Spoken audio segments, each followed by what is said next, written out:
Alianza usiku tu akawa kama sarakasi ya watoto, kabiduka mara 3, alafu asubuhi akawa haongei, damu akawa hana, nini ndio chanzo chenyewe.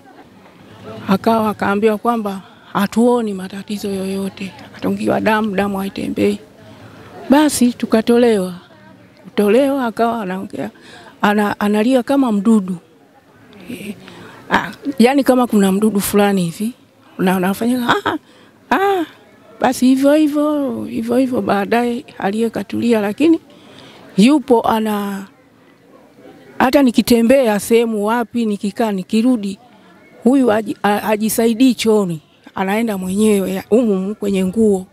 Mimi nifue mikojo nini kila kitu. Maisha ni fumbo zito sana, na wahenga wanasema hujafa hujaumbika. Usemi huu unabeba mambo mengi na mazito, hasa kwa wale watu wanaopitia changamoto kwenye jamii. Kama ilivyo kawaida yetu Families Media, ni kumulika matukio yote yanayoigusa jamii. Na leo tupo Chamwino, mkoani Morogoro. Tunakutana na Bibi Immaculata Gaspard, ambaye kwa sasa unaweza mwita ni bibi mlezi wa Malia Patrick, dada ambaye amekutana na changamoto nzito ya kupooza viungo vyake vyote vya mwili tangia mwaka 1993 hadi sasa. Hajui kutembea wala hata kujisaidia, ni hapo hapo. Mama yake mzazi pia naye ametangulia mbele za haki. Kwa sasa bibi huyu ndiye mlezi wa familia hii, huku kipato chake kikiwa hafifu. Hata sehemu yao wanayolala wanaomba Mungu tu mvua isinyeshe, kwani mvua ikinyesha ni matatizo matupu. Naam, mtazamaji wa Families Media, kama tulivyokueleza hapo awali ya kwamba leo hii tutaanza safari ya kwenda kumtembelea bibi yake na Mary ambaye ana matatizo ya ulemavu wa viungo vyake vyote vya mwili. Na leo hii Families Media tumefika hapa kuja kuzungumza naye, kujua changamoto na mazito anayopitia bibi huyu, kwani umri umeenda na Mary ametelekezewa kwa bibi yake. Na hapa ndipo anapoishi bibi yake na Mary pamoja na baba yake na Mary alianzwa na matatizo haya tangia mwaka 1993 mpaka leo hii bado changamoto hiyo inamsumbua. Ungana nami Sabitina Ali kuweza kufahamu changamoto nyingi ambazo anakutana nazo bibi huyu. Usisahau kumsaidia, kwani kutoa ni moyo na si utajiri. Nyuma ya kamera yupo Gervas Machaku. Sawa, mama shikamoo. Marhaba, siku. Salama kabisa. Sasa sijui nikuite mama sijui bibi. Bibi, atoke niita bibi sawa. Sawa, mtazamaji anayekutazama anatamani kufahamu majina yako yote. Sawa, naitwa Immaculata Gaspard Dangaga. Na je, mjukuu wako anaitwa nani na ana changamoto gani na ilimwanzia muda gani? Anaitwa Malia Patrick Gabrieli, na changamoto ameanza 93 mwezi wa 4. Alianza usiku tu akawa kama sarakasi ya watoto, kabiduka mara 3, alafu asubuhi akawa haongei, damu akawa hana, nini ndio chanzo chenyewe. Baada ya hivyo asubuhi Jumanne akapelekwa hospitali ya mkoa wa Morogoro. Akaambiwa kwamba hatuoni matatizo yoyote, akatungiwa damu haitembei. Basi tukatolewa. Akawa anaongea, analia kama mdudu. Yani kama kuna mdudu fulani hivi unafanya basi hivyo baadaye aliyekatulia, lakini yupo hata nikitembea sehemu wapi, nikikaa nikirudi, huyu ajisaidii chooni, anaenda mwenyewe kwenye nguo. Mimi nifue mikojo nini kila kitu. Na hakuna kusema kwamba sijui kuna nani, si kuna dada, si kuna nani wa kunisaidia, wanaogopa kinyesi. Ni mimi tu mwenyewe. Na umetuambia kwamba chanzo alivyokuwa mdogo alibiduka mara 3 ndo hakuongea tena. Hakuongea tena usiku wakati yuko baba na mama. Ndio hakuongea tena, asubuhi akawa damu akawa hana. Na akawa kama hatembei. Mikono, miguu. Kama alafu akawa kama mtoto mdogo. Ndio chanzo chenyewe. Lakini dada Mary alizaliwa akiwa mzima tu. Amezaliwa akiwa mzima kabisa. Akiwa mzima kabisa. Labda ingekuwa ningejua kama mnakuja, ningewaonyesha hiyo picha yake ambaye alikuwa mzima. Na changamoto hii sasa mpaka kwa muda huu ina miaka mingapi? Tangu 93. Mwezi wa 4 tarehe 27. Na hospitali mkienda wanasema hakuna changamoto yoyote. Nimepewa vidonge labda tundikio wa ubongo. Nilipewa vidonge vya mwezi mzima. Ukimpa, nikasema bwana nikimpa anakuwa kama anakata roho. Basi nikaenda tena kule hospitali akasema basi vitupe. Nikavitupa. Alikuwa halali usiku wala mchana. Nikapewa Valium kusudi halali. Basi yuko hivyo. Nimeenda hospitali mpaka Mbeya. Nilivyoenda Mbeya kwa marehemu wangu, tukaenda mpaka hospitali ya Rufaa Mbeya. Alipewa mapio ya kwa sababu miguu isimame. Lakini bahati mbaya ametumia mapio kwa mwezi mmoja. Tulivyorudi hapa tukaibiwa kila kitu na mapio yote. Kwa hiyo hawezi tena kusimama. Hapa mimi mlango wangu ulikuwa ule pale. Kila kitu, basikeli, nguo za kwangu, za kwake zote, kila kitu. Masufuria nini kaibiwa. Nililala kwenye msiba. Pole sana. Na huyu Mary ni mjukuu wako wa kwanza ama kuna jukuu wako wengine? Mjukuu wangu wa kwanza na babake ndio yuko peke yake. Sina mtoto mwingine. Ni huyo tu. Na mama yake na Mary yuko wapi kwa sasa? Amefariki. Sikumbuki huu mwaka sijui wa 5, sijui wa 6. Ina maana Mary baba yake mzazi yupo hai lakini mamake alitangulia mbele za haki. Babake yupo hai lakini hajielewi. Hajitambui kwamba nifanye hivi wala hivi. Hamna. Kama vile ulivyoona pale anapolala. Hafui, haogi. Yaani yeye pombe imemtawala. Yupo tu. Anaweza akatoka hapo asubuhi anaacha 1000 au 2000. Hamna unga, hamna nini. Je, niambie utanunua nini? Ina maana akiamka asubuhi anaenda kunywa pombe, akirudi ni pombe. Akiamka anaondoka na pombe anakwenda kazini. Gereji huko. Gereji ya Abudi kwa nyuma.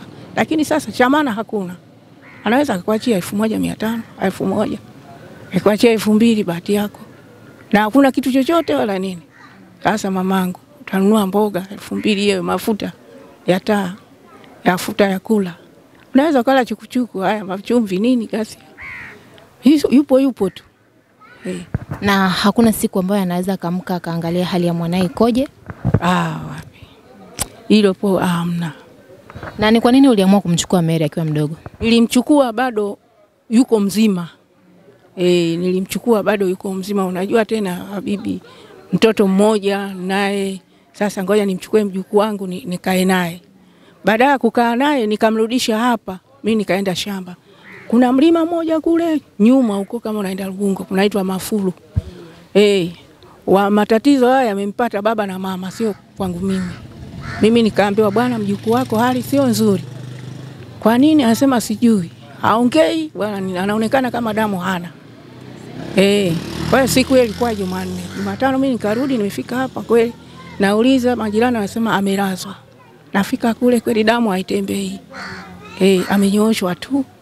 Akasema hapo bwana sisi hatuoni kitu chochote. Madaktari. Ina maana ulipomchukua Mary, baba yake mzazi na mama yake nao ulikuwa naishi nao sehemu moja? Hapana, mimi nilipanga kule juu. Ina maana Mary matatizo haya yalimwanzia akiwa na familia, akiwa na wazazi wake. Akiwa na wazazi wake. Badala alivyolazwa hospitali, nilivyorudi shamba nikaenda hospitali, ikabidi sasa mimi nikae na mgonjwa kule wao, yeye mama yake akarudi. Tukakaa siku 2, siku 3, tukatolewa. Akasema hamna matatizo. Anaumwa nini mjukuu wako? Mbona hatuoni chochote? Basi tukatolewa. Kutolewa sasa ndio ikabidi nirudishe chumba. Akaniambia rudisha chumba, urudi hapa. Kwa sababu itakuwaje? Badala ya kupata matatizo, mama yake akawa anamnyanyapaa. Sio kwamba kwa sababu amefariki, bado yuko mzima, alimkataa mama yake. Hata serikali yenyewe inajua. Mama alimkataa binti yake baada ya kuona na matatizo haya. Badala ya matatizo kuna siku moja wanaenda kuzika hapo. Alimfungia ndani huyu. Hivi anaumwa wakati ameshazaliwa yule mwingine. Wamemfungia ndani, badala wanasikia mtu analia, ndio wakatoa taarifa. Kuna mama mmoja hapo chini hapo, ndio akasema pale kuna mtoto analia, lakini wamefunga mlango na kufuli. Anakuja hapa kweli yule mama yule na pressure, anataka kudondoka. Kuna nini jamani, kwani anamfungia mtoto ndani? Akasema kaenda mashine, akafuata ufunguo, wakamkuta ndani. Kipindi hicho sasa ndio anaanza kupata hamu wa kuteremka, ameshindwa, amenasa kwenye kitanda, ndio alikuwa analia. Ndio akamtoa, naona. Ndio akamtoa. Ndio hivyo. Mimi niko shamba, nikaletewa kule shamba Mafulu. Kwa sababu mamake hamtaki. Hata amani hapo anajua, hata serikali. Sasa jamii imefika, haki za binadamu nimefika. Ubao wa mama na mwana nimefika polisi. Wakati huo yuko Arusha babake huyo. Na maana sasa mama akasemaje? Aseme nini? Hakuna cha kusema chochote. Asemi kitu chochote. Sio kwamba kwa sababu amefariki, kusema ukweli. Hata mimi naweza kafa leo hata kesho. Kabla hajafa alikuwa hamtaki mtoto huyo. Kote serikali nimeongea hivi, hata amani hapo. Wanajua kwamba huyu Maria alikataliwa na mama yake. Pole sana kwa changamoto unazopitia. Ndio.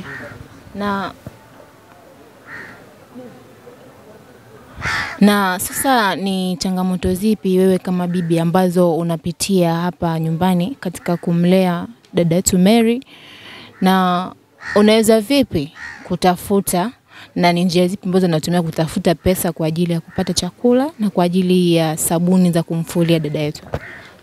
Wakati wa kulima naenda kwenye vibarua bondeni, hapo kuna mashamba. Nafanya vibarua, napata hela, basi nanunua chakula tunakula. Lakini kipindi hichi sasa hamna kibarua, ndio hivyo tunapata changamoto, shida. Hata hivi unavyoona hatujala kitu chochote. Tangu kucha. Hela yenyewe ndio tutafanyaje? Tunangojea jioni, ndio hivyo. Pole sana. Mwenyezi Mungu atakusaidia. Amina. Na sasa ombi lako kwa Tanzania wote wanakutazama, unatamani usaidiwe nini? Mimi natamani nisaidiwe sehemu ya kukaa na huyu mtoto mlemavu. Kwa sababu sina sehemu ya kukaa. Unaishi hapa ni sehemu ya nani? Sehemu ya mdogo wangu wa kiume. Mwenyewe anauza. Anasema kama kukaa umeshakaa sana. Wenyewe tunauza. Milioni 5.5 mwisho. Ni kwa nini anauza? Ameamua. Anasema kwamba bado niko macho yanaona. Mimi na watoto. Kesho na kesho kutwa naweza nikafa. Hapa mnafukuzwa kama mbwa. Bora niuze. Ndio tamko lake alilotamka. Kwa na wewe sasa kama dada mtu, hilo lilipokeaje? Mimi kwa kweli nilimuuliza, je, mimi nakaa wapi na huyu mtoto? Basi nikatie sehemu padogo. Kidogo sehemu uuze na padogo nikae na huyu mtoto. Nyumba ya kupanga mimi nitapata wapi hela ya kulipa kodi ya nyumba? Akasema si kati. Anataka auze yote. Shilingi ngapi anauza? Milioni 5.5 mwisho. Alianzia 7, akasema basi mwisho 5.5.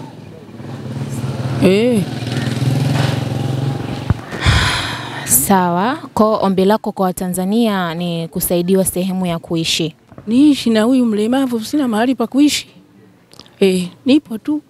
Mahali pa kuishi sina, kama vile mlivyoona ndugu zangu. Kwa sababu mvua zinakuja na upepo. Sina amani. Mvua ikinyesha silali. Hata hivi kulala kwenyewe ni shida. silali, saa nyingine naweza nikakaa macho tu. Mvua ikija na silali kwa kweli. Sijui. Na nyumba hii chanzo cha kubomoka pande mbili zote ilikuwa ni sababu ya mvua? Ni mvua. Tofali za Njanja wamejengea tope wa kuweka simenti. Sasa imechoka tangu 93. 93 imejengwa. Imechoka.